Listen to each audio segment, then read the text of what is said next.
Welcome to Stuff You Should Know from HowStuffWorks.com.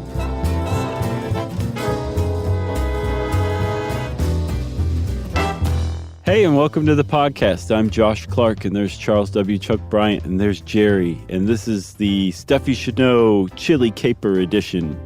Corporate investigations, Las Vegas, San Jose, Chili.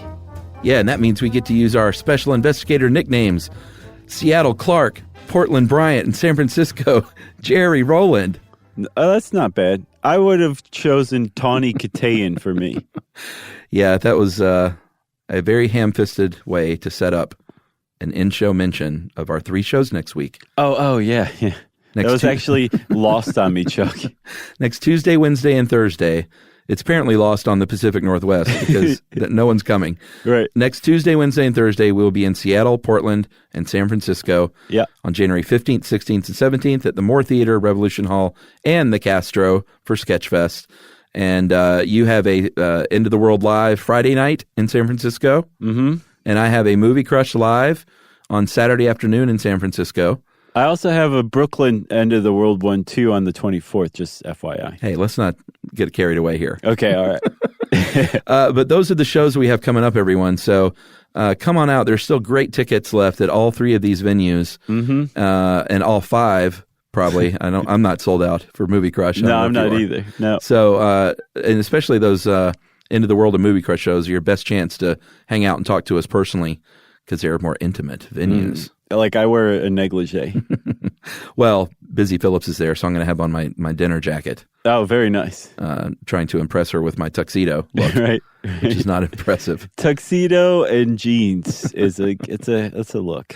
So get all the information at sysklive.com, or for the Sketchfest shows, just go to the SF Sketchfest site and come out and support us, everyone, and shake our hand, pat us on the back, or spit on our shoes. Don't do that. Don't do that. Spit between our shoes. Just make it close, Yeah, if you really hate us, spit between our shoes. There you go. Yeah, that's going to end up on a T-shirt, I have a feeling. All right, let's talk about chili fingers. All right, so back in 2005, actually, let's get in the Wayback Machine and go watch this thing go down. Wayback Machine just for this short distance? Yeah. I mean, it's not like we can walk to 2005.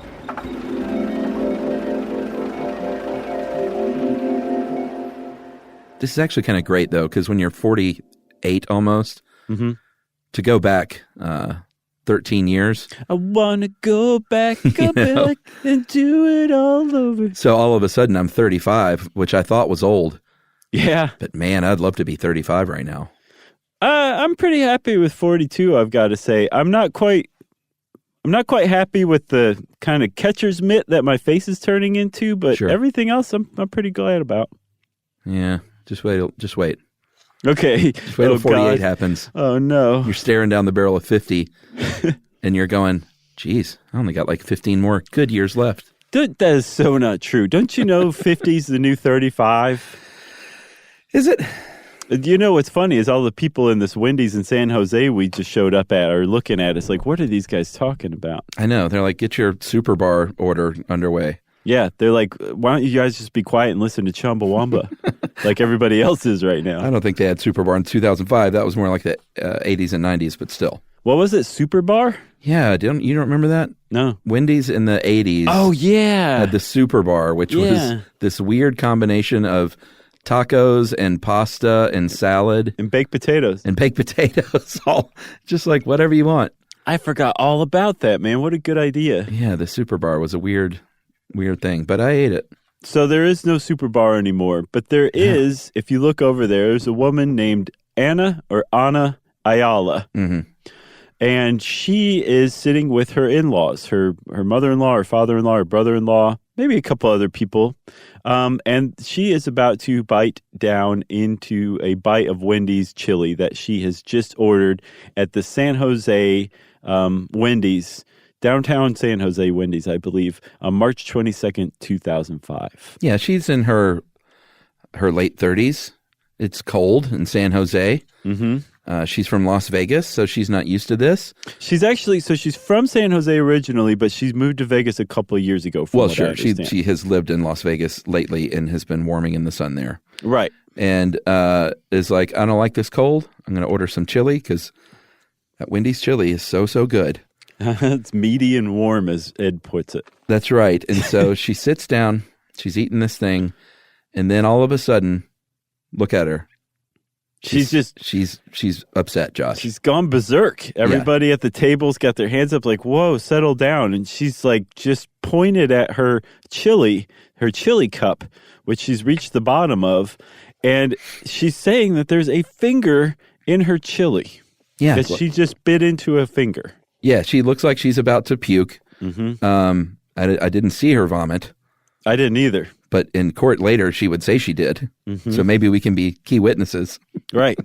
She's going up to the counter demanding, I think she just said to one of the cashiers, who did you kill to get this finger? Which is a weird thing to say. Yeah, she's yelling at everyone else in the restaurant with chili, saying, don't eat that. Yep. There's fingers. That's finger chili. That's right. Finger chili no one wants. Cha-cha-cha. She's starting to try to start a chant, I believe. And there's only one guy that's still eating, and he said, yeah, I ordered the finger chili. Right. He said, I think you got mine. So she's freaking out. Things are starting to go down. There's a hubbub in the restaurant. She has everyone's attention. She's saying that she just found a finger in her chili. The people at the counter are incredulous. They're kind of poking at it a little bit. They're saying, I think it's a vegetable or whatever. Yeah, it looks like a carrot to me, lady. Right, a very pale carrot with a fingernail on it. And it's the fingernail really that does the trick. After this point, it becomes clear to everyone in the Wendy's that there is a finger that this woman just found in her chili. There's a fingernail on it. It's about 1.5 inches of a finger from the tip to, well, about 1.5 inches down. And she just bit down on it, and she found it in her chili. So the Wendy's employees react swiftly. They dump out all the chili. They call the police. The police come by and they say, well, this is a health department kind of thing, really. And the police leave. And the Wendy's employees call the owners of the franchise, JEM Management. And they say, don't do anything to that finger. Put it in the freezer and we'll be there in the morning. And at this point, Anna Alaya leaves, or Anna Ayala. This is going to be very difficult because I want to say Alaya. Yeah. She leaves. Her family members are taking pictures of the location, and a huge national story has just begun. By 10 o'clock that night, this happened about 7, by 10 o'clock on the local news, there's an unconfirmed report of a woman who found a finger in her chili at Wendy's. And Dave Thomas gets indigestion immediately. Well, he'd been dead a few years, so that'd be phenomenal. Oh, I thought he was alive then. He died in 2002. Okay. Well, he's rolling over in his grave. But by this time, he'd really kind of made Wendy's like a really loved and respected, restaurant because everybody thought Dave Thomas was so great. Well, yeah. And are we out of the Wayback Machine? Are we done play acting? I was serious, but yes, we are. Well, you were seriously play acting. You were Laurence Olivier, maybe. I was delusional. I thought we were in that Wendy's. Okay. So almost immediately, word starts to spread on the news, obviously. Mm-hmm. And as you might well imagine, the Wendy's restaurant chain, especially in the area, in the Bay Area near San Jose, it really starts to take a business hit. Mm-hmm. As you would imagine. People are not like, oh, they found a finger in some Wendy's chili. That really reminds me how much I love Wendy's chili. Right. Let's go out and get a hot cup. Right. Because they are sort of famous for their chili. Oh, yeah. I mean, if you want chili at a fast food restaurant, you're going to Wendy's because you're not going to find it anywhere else. They really planted their flag in the chili market. Yeah, the old A&W's had pretty good chili. Oh, yeah. But you wanted that on a dog. Sure, and of course the Midwest still very famous for their Skyline chili, mm-hmm. Which is delicious. Is that? I guess that'd be fast food, huh? Yeah, I think they actually have Skyline chili restaurants. Yeah, which is good. It's quite good. It is. But if you're going to go just about anywhere in the U.S. and sure. you have a hankering for chili, you're going to go to Wendy's. But like you said, sales started to plummet And not just like chili sales, all Wendy's sales started to take a hit, especially in the Bay Area, like you said, especially in the Western United States. People were just kind of grossed out by this whole idea. But like I said, the cops had shown up and decided it was a health inspector's or a health department's jam. They didn't really have anything to do with it. So the next morning, the owners of the franchise, the county health inspector, they showed up. I think they contacted Wendy's communications department, and the gears were starting to move. There was something that they had to deal with, and that was basically threefold. It was really twofold as far as Wendy's was concerned at first, but the third one crept in pretty quickly. Whose finger was this? Sure. How did the finger get into the chili? Yeah. And then after that, who was this woman who found the finger in her chili? And so Wendy's really started to focus on the first two because one thing the way that this whole thing played out, the cops were very hands-off at first. They felt this was a health department issue, a public health issue, and not a police issue, and basically said, you need to go figure this out yourself, Wendy's. And so Wendy's had to do a lot of extra legwork that they probably wouldn't have had to do had the cops decided immediately that it was a criminal issue. But in the cops' defense, it didn't appear immediately to be a criminal issue. It appeared to be like a woman found a finger in her chili at Wendy's, and that's gross. So go figure it out, Wendy's. Yeah, I also bet there was like one guy who literally went to that specific Wendy's to get chili the next day and was like, dude, that's the last place you're going to find a finger in your chili now. Right, yeah. Like there's no way it would happen again. What are the chances? Yeah, like flying on an airline right after they have a crash. He's like, you go to Burger King, you're going to get a finger. They're going to purposely give you a finger, man. Don't be naive. All right, so did you introduce Police Chief Rob Davis yet? Not yet. All right, so this is the guy, San Jose Police Chief, that would ultimately lead this investigation. Later on, though, after Wendy's did a lot of the initial legwork for him. Yes, he would lead the investigation. Mm-hmm. And he basically was like, I got to find out who this lady is. Because Wendy's, they're operating on the down low here. And this is a sort of and apparently this case is taught in classes now about like how to handle a crisis as a corporation. Yeah, I've seen it criticized. I've also seen it held up as an example of what to do too.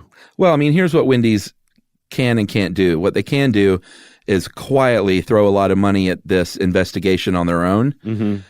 And then publicly, what they can't do is start to go after this lady and be too sort of dismissive of this finger. Like, there's no way, lady. This lady's nuts. She's whatever. She's after money. Like, you can't do that as a public-facing company. You have to be doing all your due diligence sort of quietly, and they really were. They really were. So how about this, dude? Let's take a break, and then we'll come back and we'll talk about the investigation that Wendy started. How about that? All right.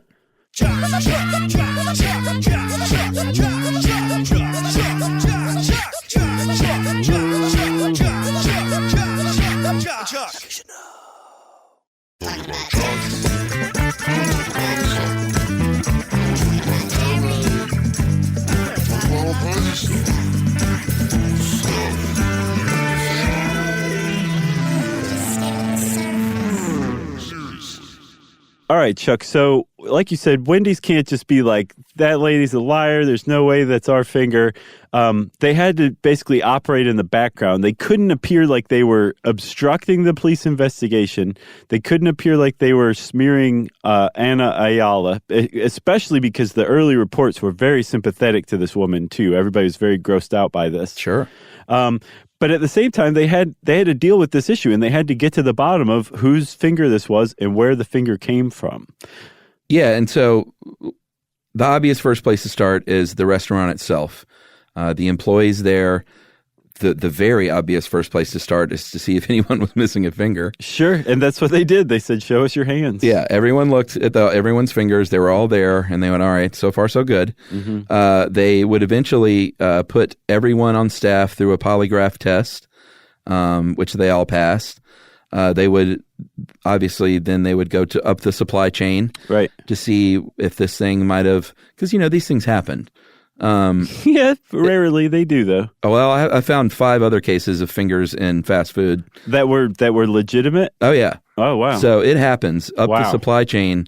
You know, there can be an industrial accident that leaves a finger in a bag of lettuce greens or something, and that might eventually find its way to a Wendy's super bar. Oh my God. You know, it doesn't happen much. Like I wouldn't be too freaked out.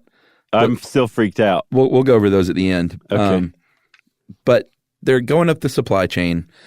They're really doing their due diligence. They can't find. They offer a reward at first of $50,000, later $100,000. Well, they set up a hotline for tips. But they're basically, as time is going on, becoming more and more confident that they did not have a finger in that chili. Right. By their own fault. They traced the chili ingredients to 7 different suppliers, and they got documentation from all 7 suppliers that nobody at their companies had suffered any kind of finger injury at any recent time. And also, like you said, no one at the store, no one at any of the nearby stores had suffered any finger injury, let alone an amputation. And so Wendy's was like, this didn't come from us. This didn't come from inside our store. And they kind of ran a simultaneous forensic investigation as well. They hired a woman named Dr. Lynn Bates, who's the CEO of a company called Alteca out of Manhattan, Kansas. And if you are looking for evidence or study of a body part that was found in food, you go to Dr. Lynn S. Bates and Alteca, because they engage in forensic food microscopy. That's what they do. That's their bread and butter is studying body parts found in food. And she'd been doing it since 1986. So Wendy's went to her and said, "Here is a piece of this finger. Was this finger cooked in this chili? Whose finger is it?" She's like, "I can't tell you whose finger it is, but I can tell you that there is no indication that this finger was cooked for 3 hours in chili at 170 degrees. It just wasn't." So that combined with the Wendy's employer or supplier's employers missing a finger, that told Wendy's everything they needed to know that they were being defrauded. Yeah, and you would think just grab a fingerprint police force, and they weren't able to. They weren't able to. They said if they found a hand that they could literally look and compare fingerprints, but they didn't get a good enough print off it to do a legitimate database search. Right. They just had to sit around and wait for that hand to show up. Because that thing had been cooking in chili for 3 hours. It had not been cooked in chili for 3 hours. That's right. At any rate, so Wendy's knew what was going on. Now they had to go to the cops and say, we're being defrauded. Not only did they have the search for the missing finger investigation internally, and they hired Lynn Bates to do forensic work on the finger itself, they also hired a detective to start looking around at Anna Alaya. And the detective turned up some very interesting stuff about her. Yeah, he was like, wait a minute. This woman has filed at least 13 civil lawsuits, some against major corporations. And he probably could have stopped there. And Wendy's would have just been like, Dave Thomas from the grave would have said, "See there? She's no good." That's a good Dave Thomas impression. Although I think he would have said, like, she should still get the benefit of the doubt. I don't know, man. When someone is this has a pattern of litigious behaviors like this. Well, maybe he finished with "prove me wrong." There were a couple of notable ones that it's sort of frustratingly hard to find information. She claimed that she won a $30,000 settlement from El Pollo Loco for medical bills from her daughter getting sick from salmonella. El Pollo Loco has always been on record saying, never happened. We did not give that lady a dime. Right. She sued GM because the front wheel of her car came off and there was an accident. And that suit was dismissed with prejudice when she fired her lawyer, was a no-show in court. Oh, is that what that means? No. With prejudice means you can't bring it back. Oh, okay. So she can't say, well, I didn't show up and my lawyer was bad, so let's do this again. Okay, I got you. So basically, it was dead in the water. So she sued a former employer for sexual harassment. I'm not even going to comment on that one because I have no idea. That could very well have been legitimate. That one struck me as possibly legitimate, but she dropped it. Right. She lawyered up immediately with the chili finger, and everything made Chief Rob Davis very suspicious. Mm-hmm. And then this guy that lived with her family named Ken Bono, or Bono. What would you say, Bono? I've been saying Bono. It hasn't even occurred to me it could be Bono. Ken Bono? Maybe he's related to Bono.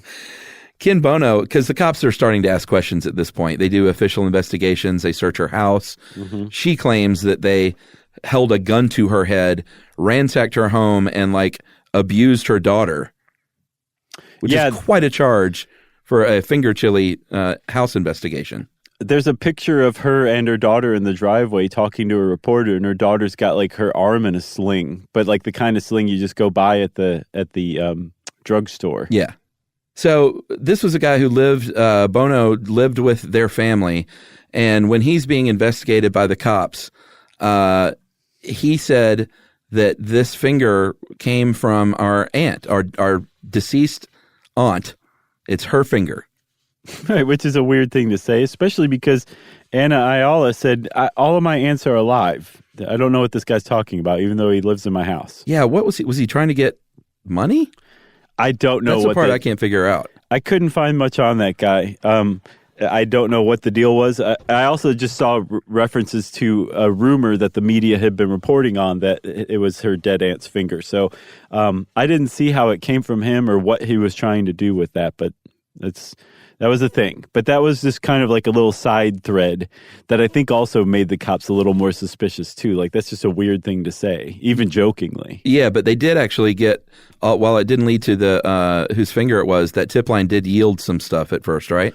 So like you said, Wendy set up a tip line, a hotline that you could call in, and what they were looking for specifically, ostensibly, was whose finger it was. That's what they wanted information, the owner of the finger. But they were taking any and all tips that people called in, and they started out offering $50,000, like you said. They later upped it to $100,000, and it started to yield some tips, pretty much off the bat. I think the San Jose police, and Wendy's is funneling this information to the cops as it comes in, as good tips come in. But two very early on came in. From what the San Jose police said, there were two different people who supposedly did not know each other, who told very similar stories about how Anna Alaya had told them that she was fleecing Wendy's, that all of this was just a fraud for money, to extort money from Wendy's in a lawsuit. So that combined with all the evidence that Wendy's had gathered that the finger had not come from inside their store, all of Anna Ayala's background, all of that put together really turned the tide, not just on the police investigation, but also on the media against Anna Alaya. And she had started this, she had created a huge media circus around this issue.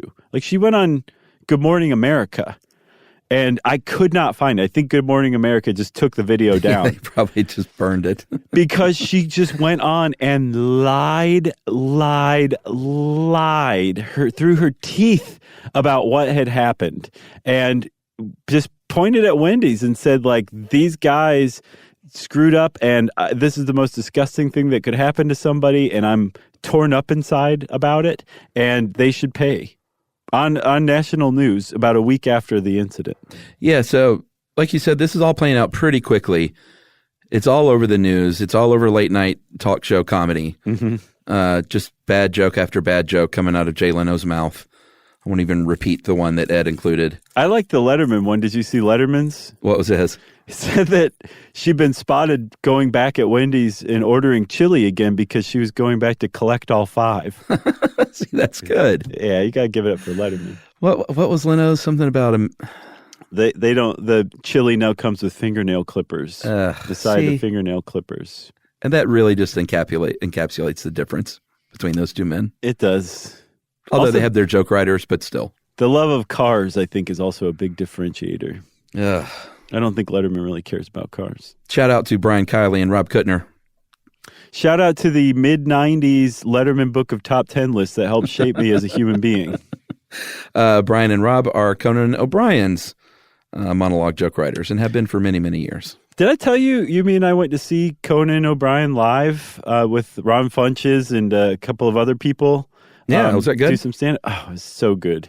And we actually, it turned out we were sitting next to a member of the SYSK Army throughout the show. Oh, no way. Yeah, he was like, "Are you Josh and Yumi?" We were like, "Yeah." He was a good guy, good kid. Yumi was like, "I'm Yumi, but that's not Josh." Right. He's like, "Well, that's weird." I'm suspicious now. All right. Where were we? All right, it's all over the news. This is all playing out very fast, but the dragnet is sort of closing in thanks to Wendy's investigations, thanks to the cops getting involved. And Miss Ayala is starting to feel the heat. And like anyone who, and I think the cat's out of the bag now, right? I think it was. She put the finger in the chili. Yeah. Anytime someone does something like that, it seems like two things happen. They brag to their friends because they're dummies to begin with. And then that net starts to close and it all starts to fall apart.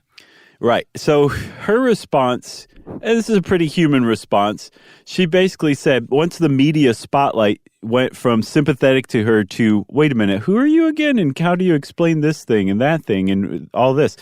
She was like, never mind. Yeah, that's basically what she said. She said, I can't handle this media spotlight or anything anymore, so I'm just going to drop my lawsuit against Wendy's and we'll just forget all about this. Yeah. And Wendy said, no, we're not going to just forget all about this. No, of course not. Let's take a break, shall we? Yeah. We're going to take a break.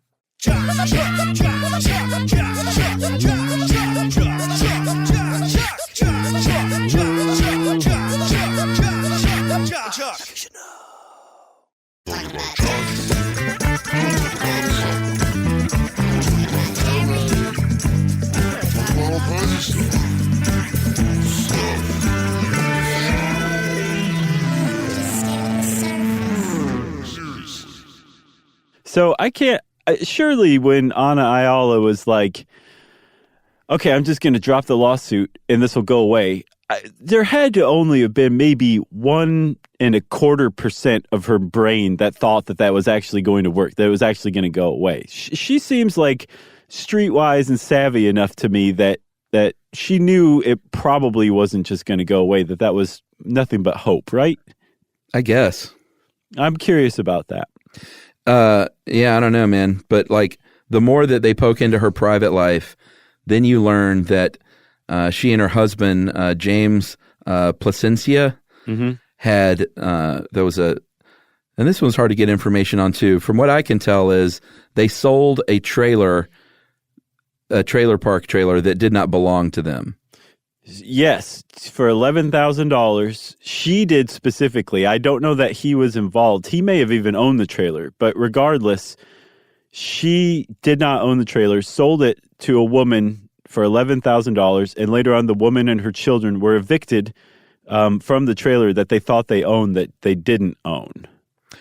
Yes. They also learned that her husband, I guess from a previous marriage, owed a lot of money in child support. Mm-hmm. And so things are starting to fall into place to where they're like, this lady is always making up stories and suing companies.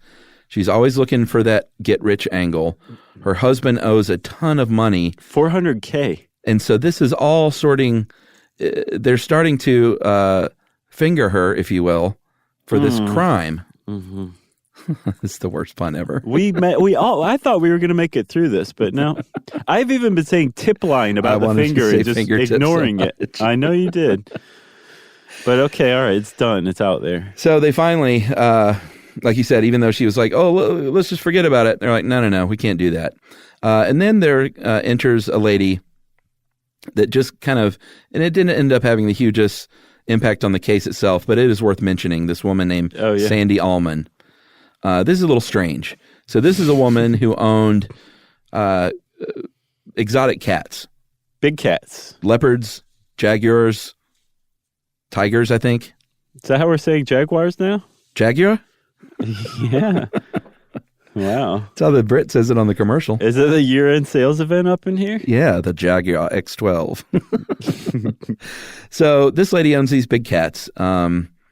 This is not too far from Vegas, where she lives, in Pahrump Nevada, I guess. Or is it Yeah. on the California side? Do you know? I think it's Nevada. Okay. I don't know, actually, now that you mention it. And she eventually, I guess, has to get rid of these cats and calls in a rescue group that does things like this. Mm-hmm. They're like, we're a wild animal orphanage, and you're a dum-dum who bought all these animals you shouldn't have had. Mm-hmm. So now we will deal with it. And during this transfer of animals, she's attacked by a spotted leopard, and it bites off her finger. Yes. And she comes forward and says, I think that is my finger. No. I think actually a person who was at the wildlife rescue at the time was the one who called the tip line with that one. Oh, I thought because she wanted to take a DNA test and everything. Oh, I didn't see that. Okay. All right. Cool. So she's the one who called and said, that's my finger? Well, I don't know if she literally picked up the phone and called, but she got involved such that she wanted to take a DNA test to find out if that was her finger. Gotcha. Okay, cool. Well, yeah, because she had said that the last time she'd seen it, it was on ice in the emergency room. So I guess she wasn't the sentimental type who's like, I want my finger back. Would you? Oh, yeah. Float it in some formaldehyde? Yumi would probably have that thing gilded and wear it around her neck. Oh. Yeah. I'd be like, that's my finger on Yumi's neck. Check it out. But so the whole thing was just a red herring, though, a blind alley, right? Like it went nowhere. No, it was not her finger. No. There were some other tips that came in about the finger. The Mexican authorities, I guess, just over the border got involved because it was rumored that an incident with a ranch hand losing a finger in Mexico had been the source of the finger. Even as Anna Ayala, who, by the way, that whole tip about the trailer sale, the trailer scam, that came in from Wendy's hotline as well. Oh, really? Mm-hmm. By this time, I believe it was day 22. No, I'm sorry. It was day 32, I believe. About a month after the incident originally happened. Anna Ayala and Jamie Plasencia, her husband, were both arrested in Las Vegas. Him for the child support payments, failure to pay child support. Her for that trailer scam.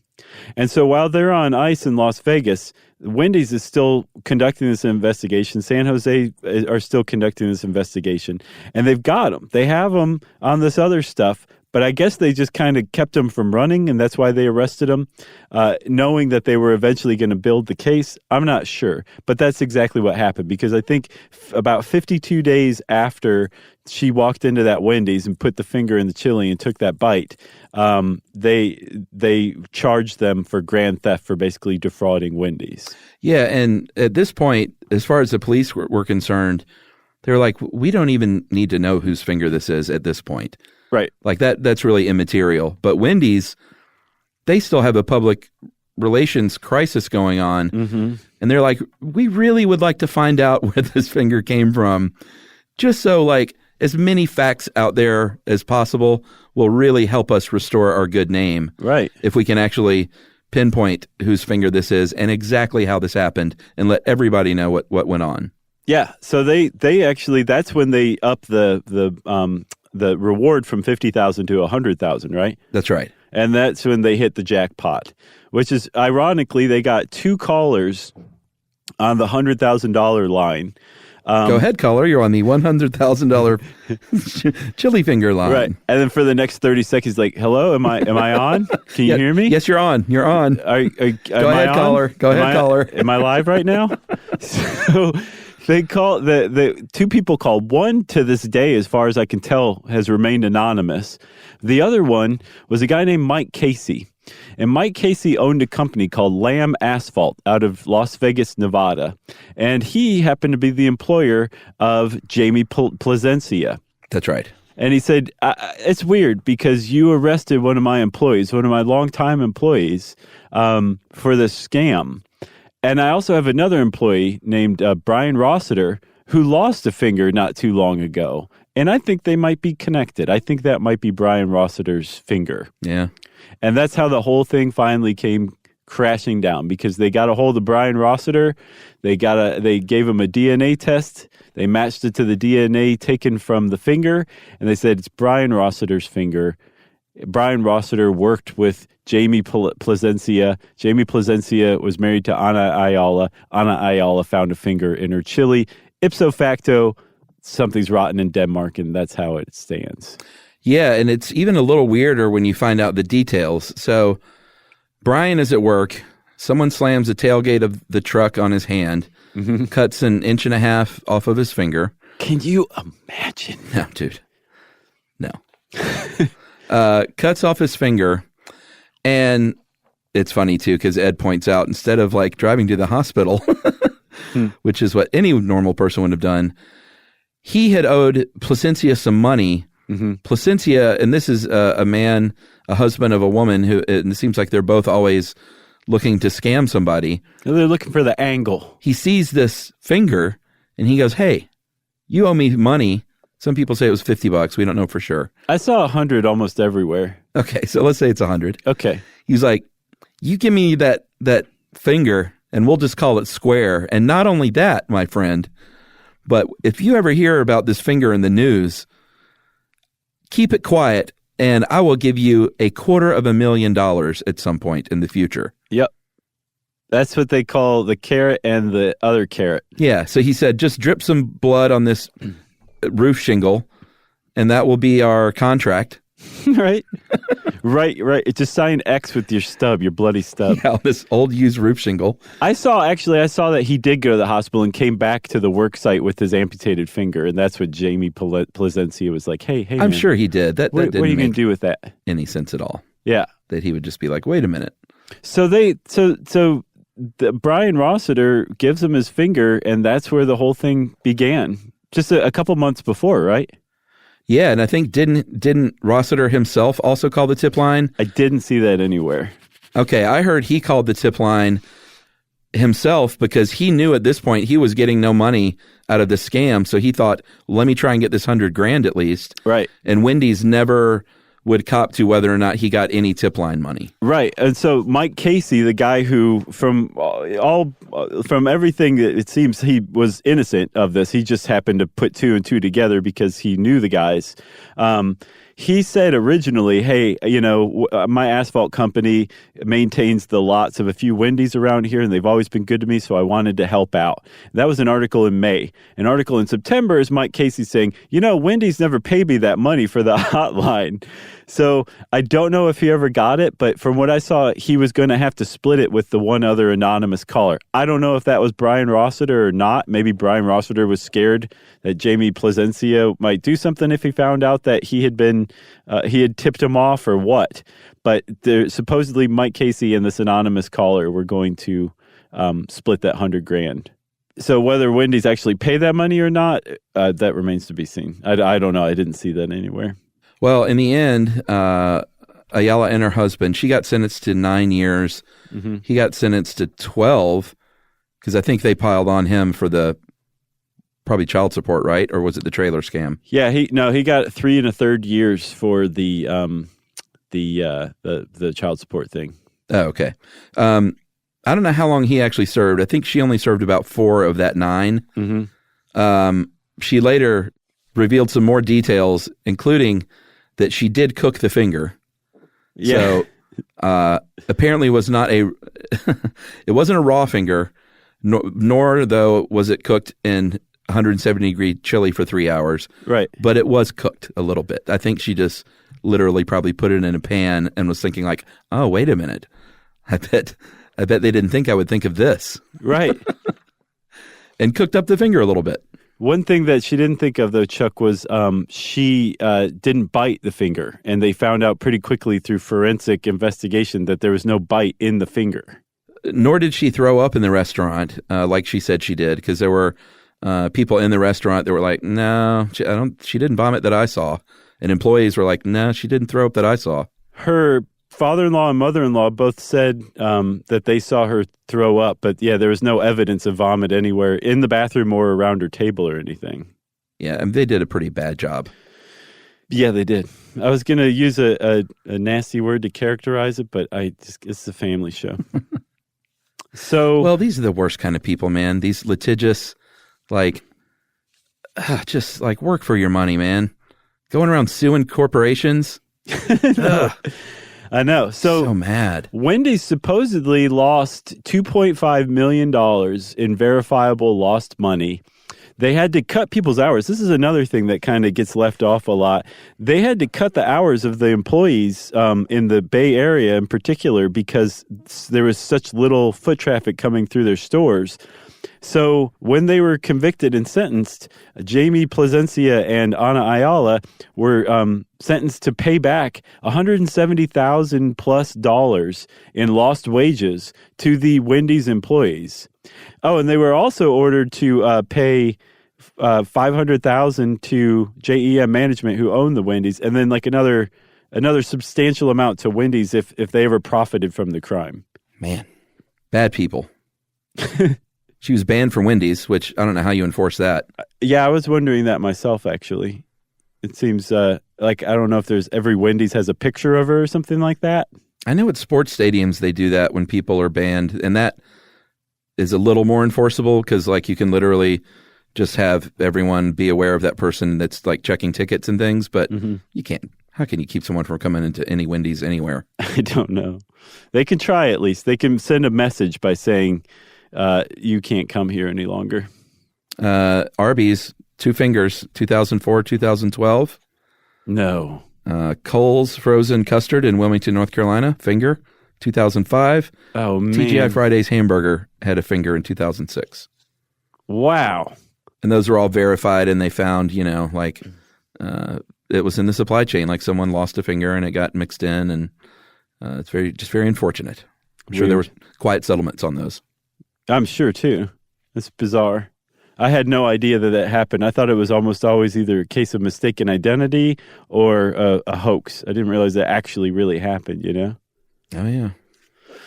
Well, that's the Wendy's chili finger caper. If you ever wanted to know about it, now you do. And we're glad that you do. And we're glad we were the ones that told you. If you want to know more about it, go read contemporary articles at the time. It's awesome just to see something like that unfold. It's so cool.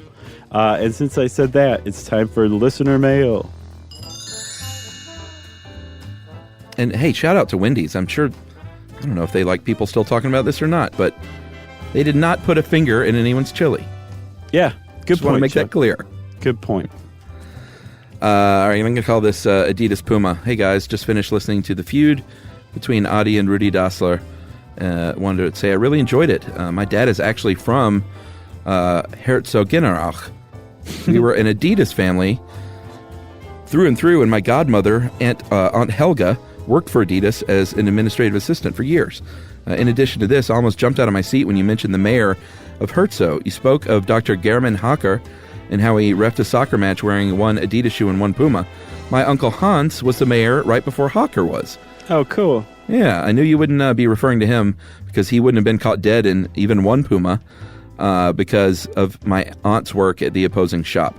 I didn't wear Puma gear myself until I was grown and could buy it myself, and my entire German family called me a traitor. And this was in the early 2000s, so the tension is still real. Wow. I'm sure it was lighthearted. At least I hope it was. Okay. In any case, I just want to let you know your research was spot on. Really love hearing about something I knew a little bit about. By the way, I also use your show in my classroom teaching 12th grade government and civics, and the kids love it. Nice. So shout out to Jennifer Wessner Gageau at Thompson Stations, Tennessee, and your senior government class. Well, thank you, Ms. Gageau and class. That's probably not pronounced right. Gaucho? I have no idea. Gaucho Genev? Yeah. Gancho Genev, that's what it is. If you want to get in touch with us to say hi about an old episode or for whatever reason, you can go on to stuffyoushouldknow.com, check out our social media links, and you can also send us an email to stuffpodcast@howstuffworks.com. For more on this and thousands of other topics, visit howstuffworks.com.